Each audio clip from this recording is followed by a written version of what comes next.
Эта неожиданная мартовская метель, случившаяся тогда, когда бы давно уже журчать весенним ручьям, заставила о многом задуматься. Прежде всего, по дороге в Срезнево, где в Казанском храме хранится чудотворная икона Матери Божьей из поручницы грешных, мы заблудились. На дороге не оказалось указателя на Срезнево, и мы проехали поворот. Встречные говорили, что мы не доберемся, так как дорогу занесло. Но когда мы уже решили вернуться назад, нам повезло. Мы проедем на Срезнево. Скажите, сейчас дорога-то хорошая? Ничего, проедьте. Это далеко? Да нет, километр 2. А ну как застрянем-то? Ну, застряньте, вот я вам лопатку дам, вы прокопайте и проедьте. Можно будет взять? Конечно. Мы вернем вам. Ну и что ж, всегда пожалуйста. Мы в церковь там сможем пробраться? Проберетесь. Там дорога хорошая, вы проедете. Всего... Недалеко, дорожка неплохая. Ну, спасибо. А лопатку-то можно? Пожалуйста. Вот. Мы вернем вам. Угу. Как эта дорога напоминает нашу жизнь. Там вдали цель, которую мы должны достигнуть. И цель не земная, житейская, а высокая, духовная, спасение нашей души. Именно на этом пути и встречаются самые сложные преграды. Хотя и перед реально преодолимыми мы частенько пасуем. И в эти мгновения нам посылаются проводники, иногда невидимые, иногда явные. Скажите, дорога на Срезнево есть? Вот он. Можно проехать нам? Не знаю, сегодня Нива приезжала. Нива проезжала. Мы в храм едем. Как проберемся туда? Вот она как раз к нему ведет. Прям к храму? Да, вот так видите, потом тут перед домами нашла заворачивать на церковь. Ага. Спаси Господи. До Срезнева оставалось уже близко, рукой подать. Вот оно, это маленькое, почти неощутимое чудо. Оказалось, что метель не так уж и сильно занесла путь. Нам встретились люди, которые указали верные направления и вселили надежду. И все это лишь потому, что мы проявили волю к достижению цели и сделали это с молитвой. Да-да, в самые трудные мгновения мы обращались к Матери Божьей за помощью и получили ее. Священник Олег Попов служит в Срезнево недавно. Он называет эти места не иначе, как чудесными. И это относится не только к прекрасному природному виду, ведь Срезнево украшено со всех сторон. Полноводной окой, полями и цветущими лугами, перелесками с соловьиным пением. Но главное украшение здесь – храм, ставший пристанищем чудотворных икон и знаменательных происшествий с ними. Я здесь нахожусь порядка полгода, и за это время произошло здесь 4 чуда, мое свидетельство. Первое, которое было, это просветление иконы Николая Чудотворца. Она находится здесь по правую сторону. Далее было как? 11 ноября мироточила икона. Чудотворная икона с поручниц грешных. Это на вечерней, на всеночном бдении. Перед тем, как ей мироточить, мерцали лампады, 3 лампады. От царских врат 2 лампады и 1 на празднике. Было сияние попеременно и порядка секунд 15. Значит, мироточение происходило сутки, и очень обильно. Очень толстым слоем текло мира. Даже сейчас запах в храме остался такой, да? Он всегда здесь присутствует. Удивительно. Я здесь был первый раз 5 лет назад. И все без изменений, слава Богу. Еще был, значит, праздник Архангела Михаила. И мироточило его 3 иконы, выставили на праздник. Одна из них старинная и большая, это архистратежа Божьего Михаила. Одна келейна матушки Мариамны. Простая иконочка такая типографская, под стеклом. И 3-я икона, все архистратежи бесплотной силы, да, архистратежи Вот. И посередине них стоит, значит, архистратеж Божий Михаилий. Вот это тоже икон, 3 иконы мироточила. Вот мироточение было на литургии. Народу очень было много. Праздник в народе почитаем. Вот Михайлов день. Вот это было бы свидетельство всем так, воочию всем.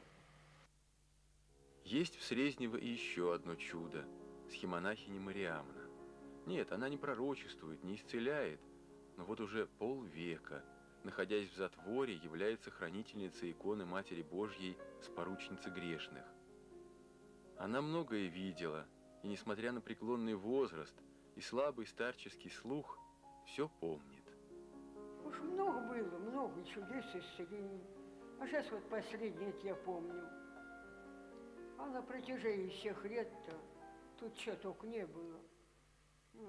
Тут корежные всякие.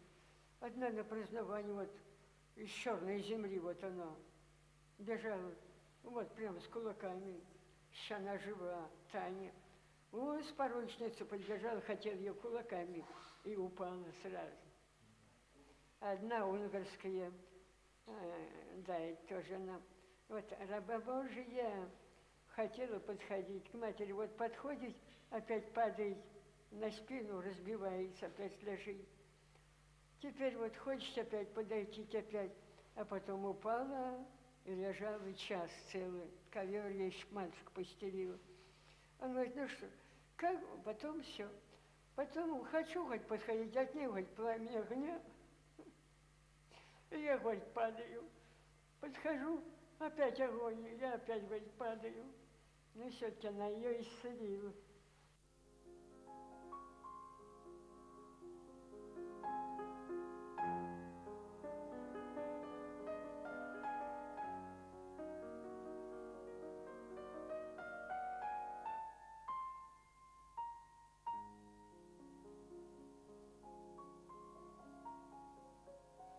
Происхождение этой иконы неизвестно.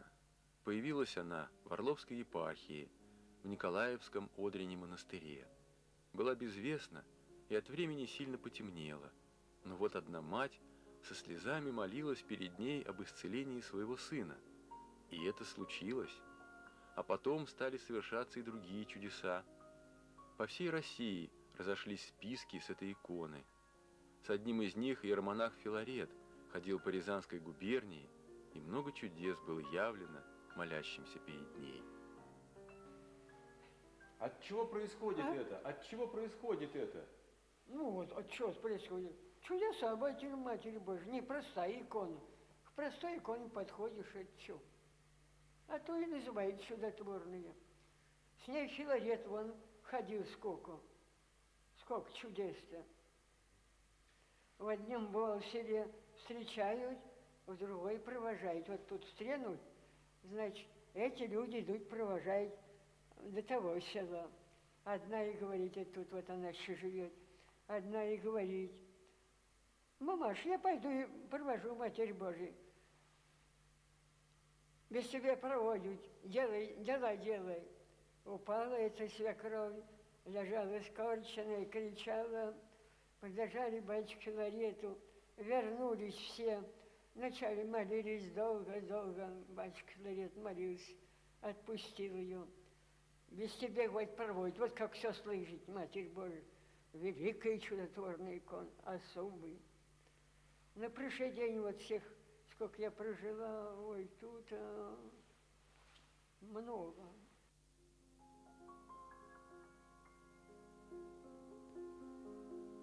Но почему такая святыня, чудотворная, мироточивая, исцеляющая икона, занесена волей Божьей в дальнее село? Сюда и в хорошую-то погоду нелегко добраться. Вот бы иметь ее в большом городе, да в величественном соборе, сколько людей смогли бы к ней приложиться. Только чудо обретается великим трудом, даже малое чудо.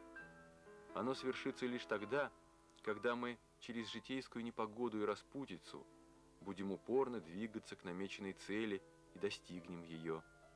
Сказано ведь в Евангелии: «От дней же Иоанна Крестителя до ныне Царство Небесное силою берется, и употребляющие усилия восхищают его».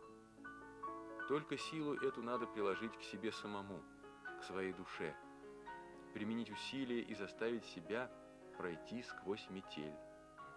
Упасть проще, чем подняться, потерять легче, чем найти. Пурга страстей заслоняет нас от Бога. Если Бог потерян, найти его человеку уже не под силу.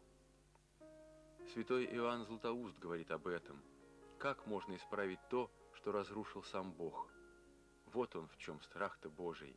Страх, что душа твоя останется в руинах. Святыня же, как раствор извести, который на века скрепил кирпичи церковных стен. Батюшка, скажите, почему это происходит здесь, вдалеке от города, вдалеке от каких-то таких шумных, людных мест, где мало людей-то проживает, дальнее село такое, окраинное. А вот надо же, самое такое чудное место. Да, место чудное, святое. Вот, видимо, потому что здесь храм построен благочестивыми, вот, создателем. Вот. Служил отец Филарет, благочестивый батюшка. Вот. Подвижница матушка Марианна, вот, находится 50 лет в затворе. Вот это говорит о многом. Вот еще хочу сказать слово про матушку Марианну.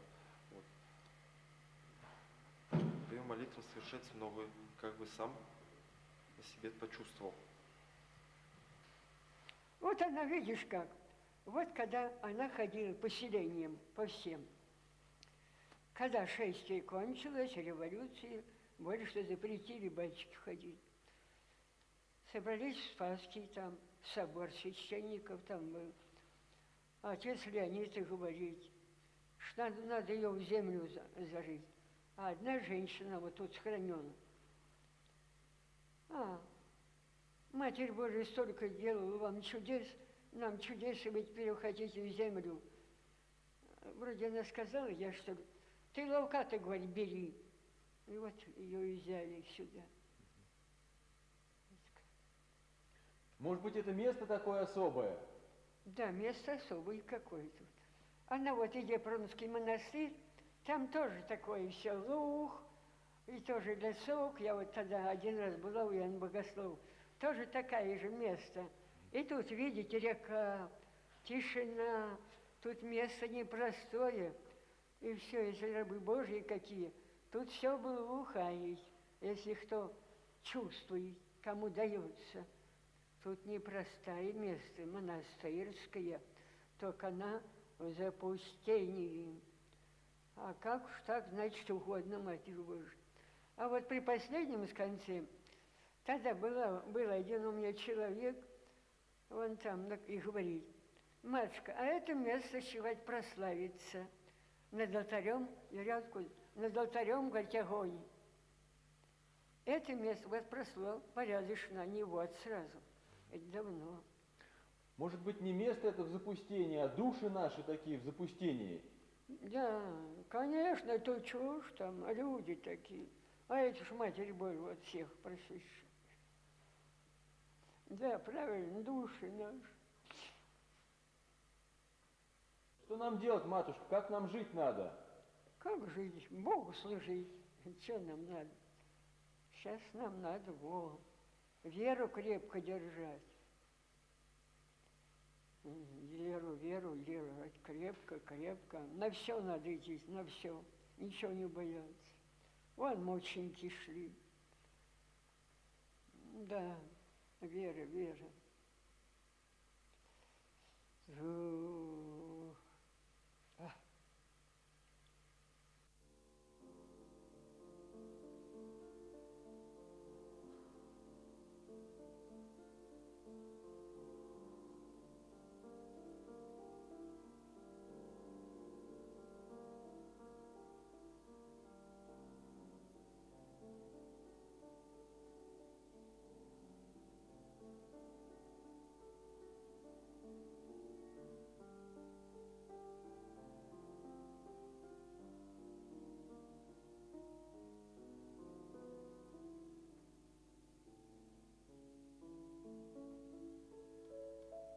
проехали, ничего. Да проехали, ничего, спасибо. О, ну хорошо. Ага. В храме побывали, помолились, Да. да.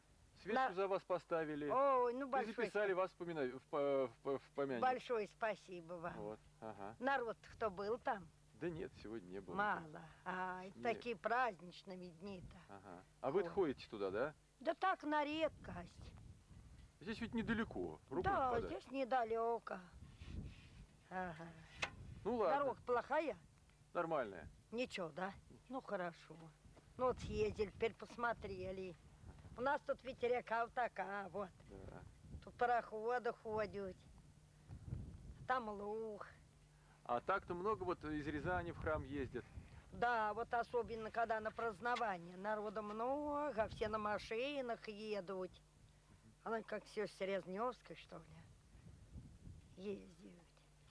Ну ладно. Ну всего доброго вам. Мгм. Спасибо. До свидания. Счастливо вам. Доехать. Вот и все. Краткое наше паломничество в Срезнево закончилось.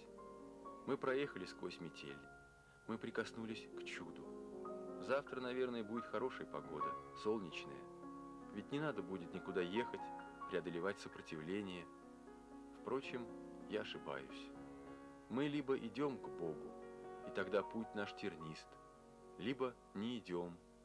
Но ведь это означает, что мы уже и не живем